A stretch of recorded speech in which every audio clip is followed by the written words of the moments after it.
Robert Farrell here. I've been teaching Adobe Illustrator since 1987 here in New York City, 33 years.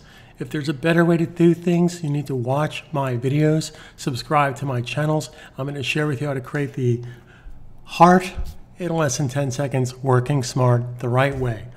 So the first thing we do is hit the M key, create the rectangle, rotate the rectangle, holding down the Shift key, Shift C, move this up.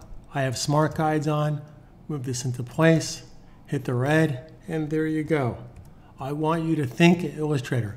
If you want to be good at this, work this one step at a time, be better than your competitors, outsmart, outthink them, then you need to subscribe to my channel, read the comments from past videos from years ago.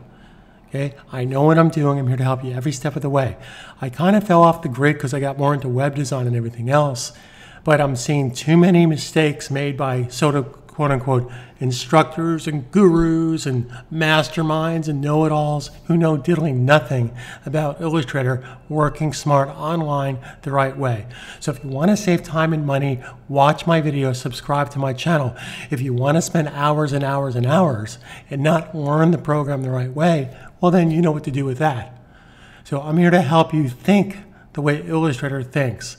And my courses do just that, and my videos do that. Thanks for being here. Stay home, stay safe, stay positive. My name is Robert Farrell. Working smart online, thinkillustrator.com.